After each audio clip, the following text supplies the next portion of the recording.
I think the chances of somebody getting a mental health condition are actually higher than somebody getting cancer. And that's unfortunately something that we're not aware of, and we don't talk enough about it. And in my own family, for example, I've had somebody, my uncle we lost to cancer, and we don't talk about it all the time, but we're aware of that.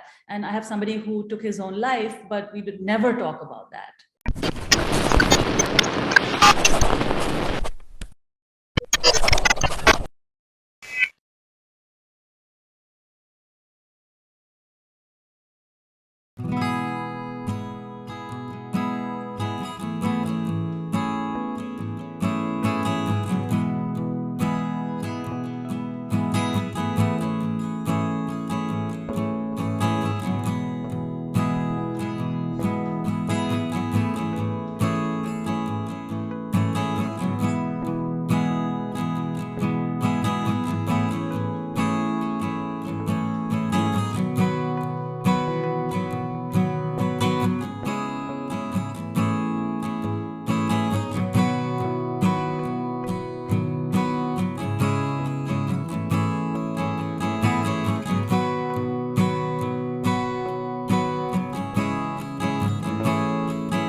You're watching Zen-Brain. Guys, I'm just going to say this. Chemical KHICHDI, How I Hacked My Mental Health, is a book by Aparna Piramal Raje. If you or someone you love are struggling with bipolar disorder or any other mental health issue for that matter, or even going through an existential crisis, please pick up this book. I went in with zero expectations and it's blown my mind. Not only is it deeply personal, it's poignant, it's moving, and it's full of information. Lots of research clearly has gone into it. Quotes from various books, research and data. And of course, Aparna has shared her own journey with bipolarity, recalled embarrassing incidents, what she's gone through in her hypomania state and in the deep throes of depression. Some valuable life lessons along the way, which she refers to in the book as the 7 therapies that she's going to talk about during the course of this discussion.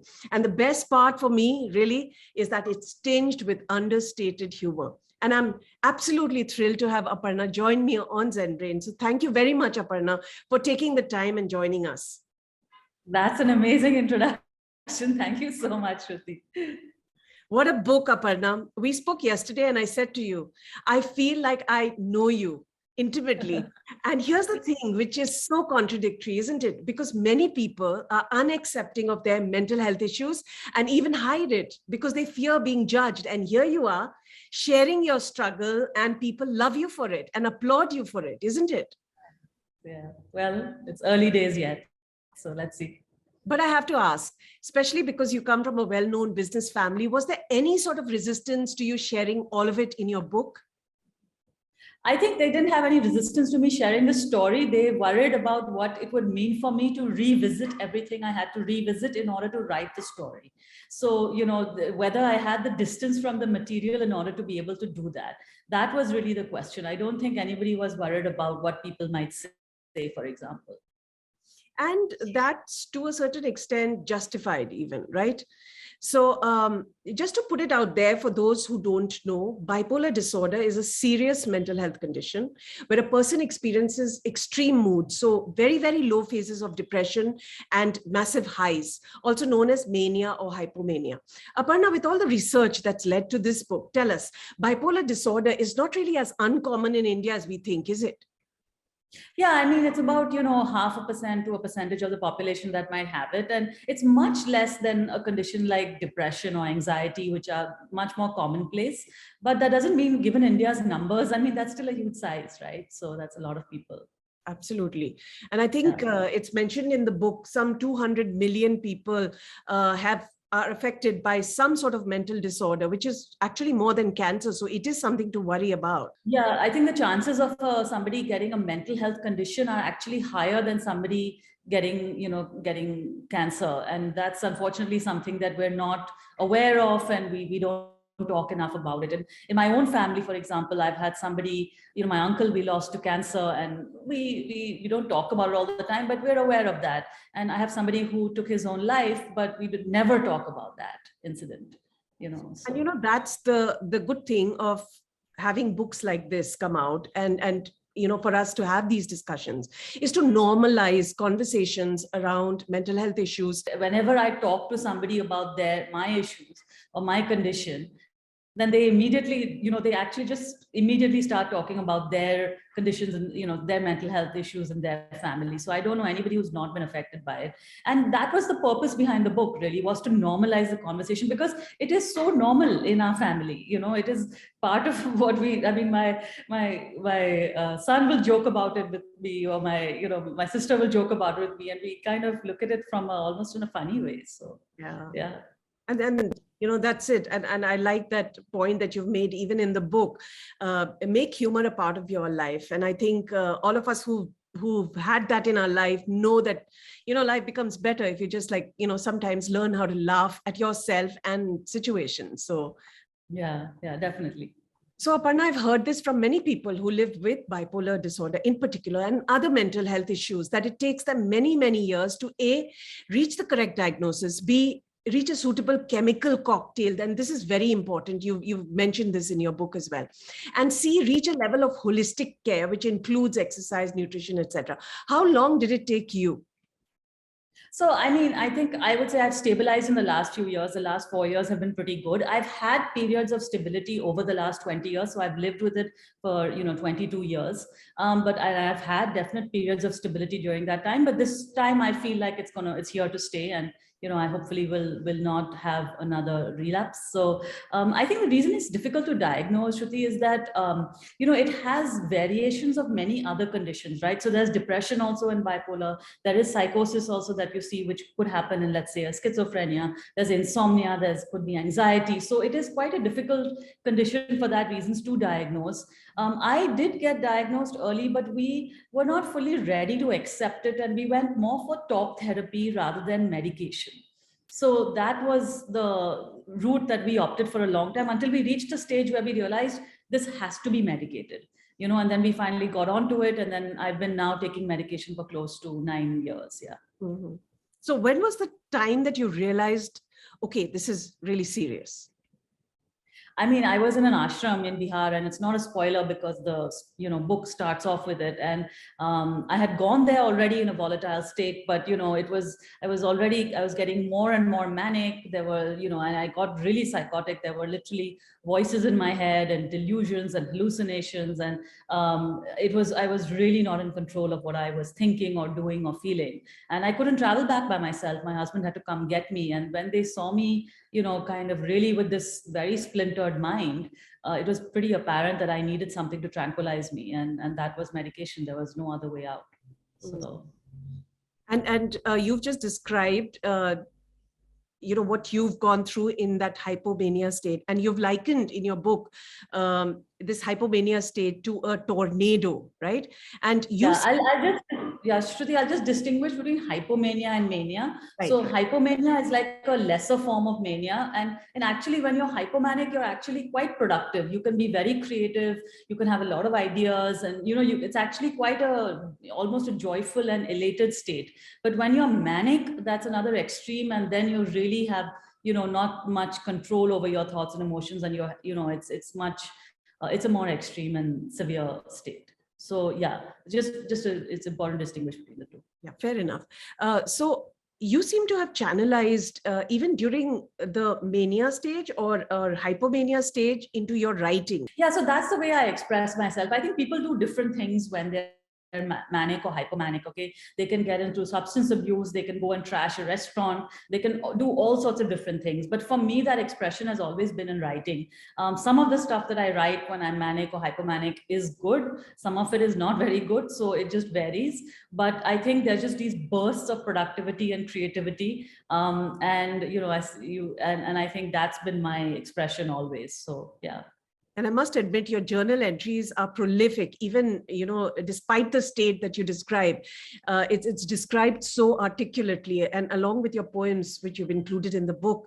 But it's also very important what you've just said, is that it's important for family members or loved ones to understand that sometimes erratic behavior could be the result of a mental health condition and not necessarily the personality. And you've said this over and over again in your book, that don't let it define you. Don't let it become your personality, because it isn't. It is an illness. Deal with it as an illness. Yeah, I mean, we don't let diabetes or cancer define us. We don't say that I am diabetes, I am cancer. We understand that we live with these conditions. And for me, it was very important to point out that this is a condition that you have to live with. But it's not all of me. It's not my defining identity. And we have different narratives of ourselves. So we have to accept this part of ourselves. But there are other aspects of ourselves. And there's a very big distinction between personality and illness. And when my psychiatrist pointed that out, that she has a normal personality, I felt really good, because I said that this is ultimately not about a character flaw or a personality defect, but this is something that I have to now manage and live with, and that we all have to do. So, yeah. I also just want you to take us through this grandiosity, this feeling of connectedness that you talk about when you are in that high state. Describe that to us. You feel you're the center of the universe, and you feel that you're like this special person, and that you feel you have these amazing powers that have been gifted to you by some higher power. And so you can change the world. You have these ideas, whether it is involving, kind of business or government or whatever it is that you might be thinking of doing, or whatever way you want to, whether it is a religious experience, whether it's a spiritual experience. All of these have been part of my worldview when I have been manic. And I think that you just figure out, you try and find some way to execute this plan, and obviously not everyone sees it that way. And you're just sort of on your own, and instead of getting sucked in and sort of collapsing from all these, big dreams that you have and thinking, I'll never be able to do this, you just go like this tornado higher and higher and higher. And you keep thinking that I'll just, do whatever I can to make this happen. So this is very much a feature of mania and the grandiosity and the feeling of being connected. Yeah, you suddenly think that everything is happening because things are connected around you. Somebody has said something, or you've read something, and that's happening for a reason. So it all feels like there is this big kind of plan, and you're part of that. And that plan is usually to do something good. Shruti, it's not just ego that's at the heart of it. There's a sense of wanting to do something good. At least that was what I have experienced. So from what I've read, that is what a lot of other people have experienced. So that's where it comes from. So we have a very pertinent question, which is coming from Janice L. from Aizawl, Mizoram. And she asks, can you tell when you're headed into a state of mania or hypomania, how can one better deal with psychological triggers? Yes, definitely. The question is whether you're willing to accept them, because it can be a feeling of elation. You're suddenly feeling very happy. You're feeling that you're very creative. You're feeling that you're powerful, you don't need sleep. That's a big thing. You're much more energized. You're talking faster. These are all symptoms that you're headed towards it. But you often need someone to just kind of say, let's put the brakes on it. Let's raise the red flags. And my family does that really well. But these are the other people, who in your life who kind of do that. For me, like I also love dancing. So if I find myself dancing a lot in my room, then that's a good indication that something is going wrong. Okay, I'm sure your children also know now, right? The older ones, yes. And I think he gets a little worried and anxious about me when that happens. The younger one, a little bit less so, but the older one, yes. Yeah, he's 14. You've also talked in the book about your low mood, depression, and suicide ideation. And I really want to bring this up, not as a negative thing, but what could be some of the signs that loved ones need to watch out for really, if someone close to them is suffering? So I get very quiet and withdrawn, and that those are my experiences. I think the thing is to be really careful, Shruti, is that honestly, my loved ones haven't realized too much how low I really was. They didn't kind of understand the depths of the black hole that I was inhabiting. Because I think one can still function, right? You can still be, you may not be a high performing person, but you can still function. You can do your job. You can look after the children. You can spend time with the family. You can do all these things, meet your friends. You can do these things and still be full of these kind of semi-suicidal ideas. And I think the question is just to look out for whether you're as vibrant as normal, whether how engaged you are, and are you kind of switched off, are you quiet, are you withdrawn. These would be the symptoms, in my case at least, that my family look out for. Yeah, the reason why I'm making a point of it, and it's very important what you've just said, is that it's not always possible to tell how depressed the other person is. Recently, we've had a family friend, they've lost their child to suicide and they didn't see the signs. It wasn't there.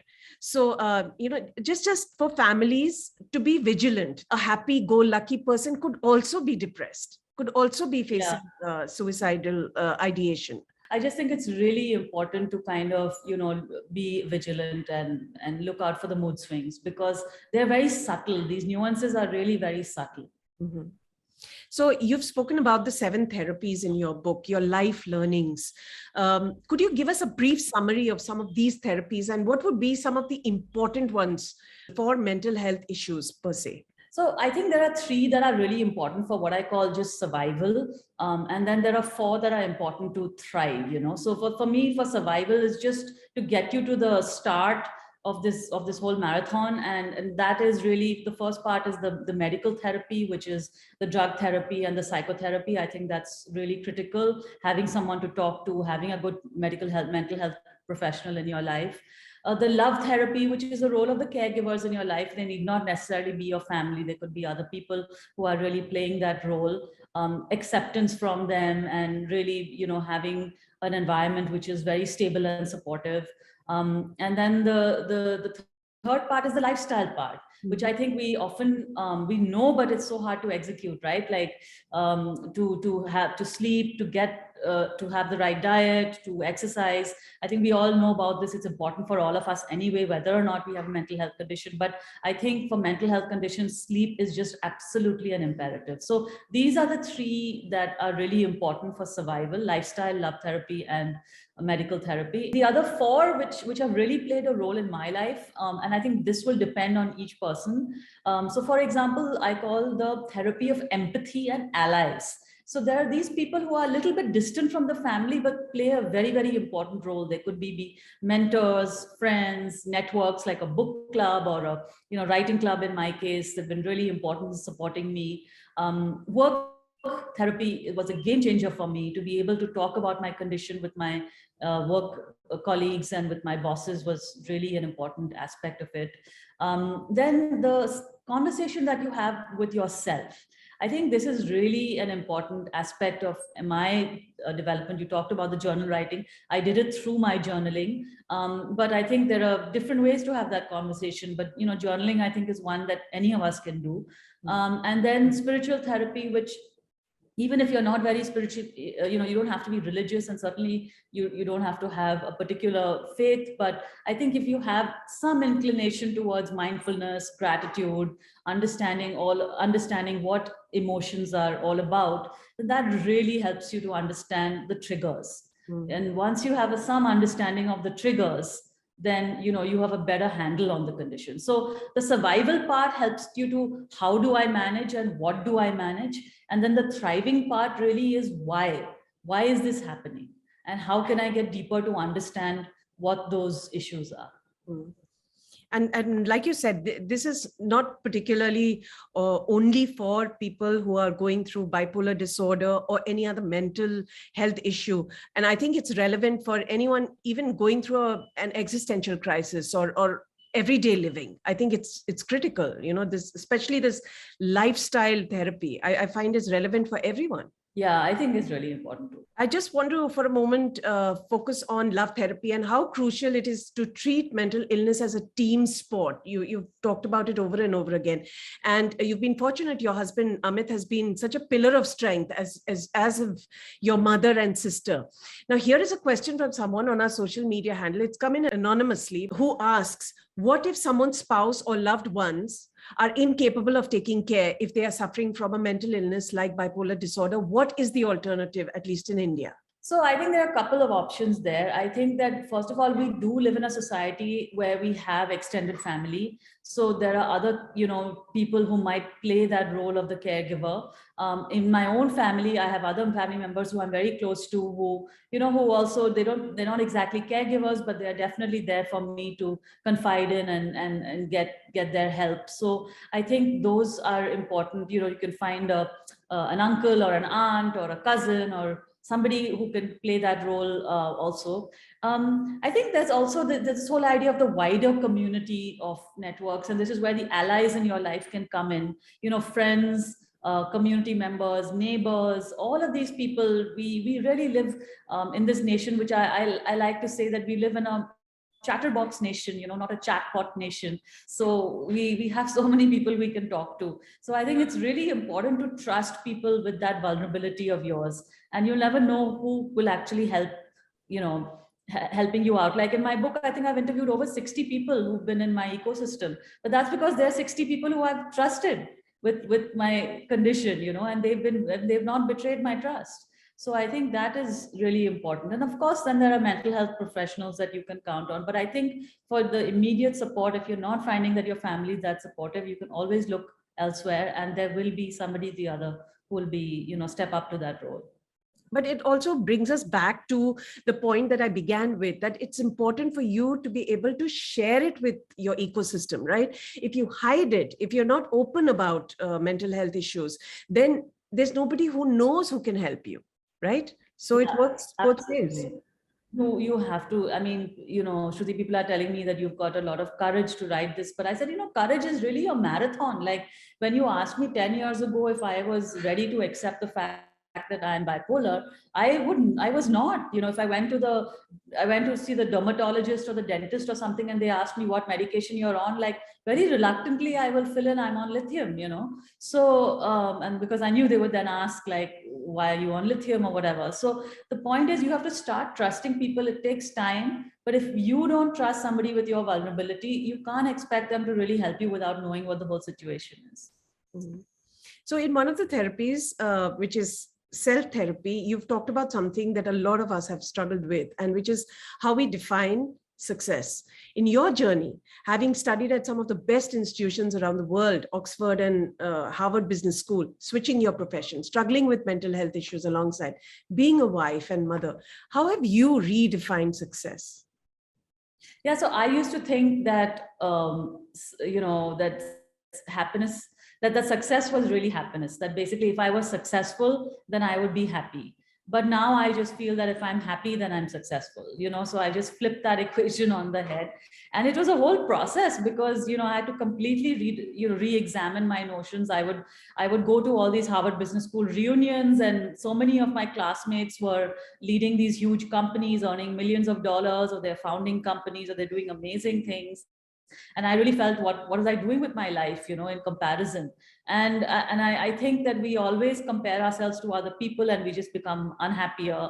And then we start looking eventually for a scorecard that is much more internal rather than an external benchmark, and try and find purpose in what we do, rather than in saying that, I want to reach somebody else's benchmark of what is considered success. Yeah, and I hope that's the message also that goes out from this book for anyone reading, that you have to define your own success. You have to see what is important. What are you prioritizing? If I had to go back to people, 20 years ago and say, this is a message I would give to young people, that is really the message I would give to my younger self when I graduated from HBS. And I thought that, the great thing that I'm going to do is to run a company that's going to become one of the sort of best known companies in India, and I'm going to be this fabulous CEO, and and this is what success means to me, and this is what happiness means to me. That was really the construct I had in my mind. And I think to all the young people who might be watching this and thinking about themselves, I think that we have to look much more inwards to see what actually makes you happy. And it's a lot simpler, and it's much more driven by purpose than it is by some external benchmark. That's been my experience. Moving on to lifestyle therapy, and I'm a firm believer in what you've termed as lifestyle therapy. Tell us the important role. You've talked about sleep a little bit, but exercise and nutrition that have played in your life in really keeping you on track. Just the week before the launch, we had this huge book launch in Mumbai, and I found myself getting a bit stressed and anxious and nervous and everything. So I just said that I'm going to exercise every single day, which I had not been doing, make that a priority, and I'll align everything around that and make sure I do that and get the exercise, which would give me the, just a break from everything that I needed. So I think we have these hectic lives. It becomes so difficult for us to do that. But I think it's just really important to make that a priority.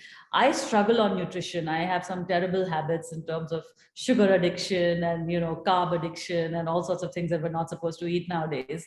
But I think that I do struggle a lot with my weight. So I think it is very important. I think that I think that there's a big link between gut health and brain health, which is just being explored now by researchers across the world.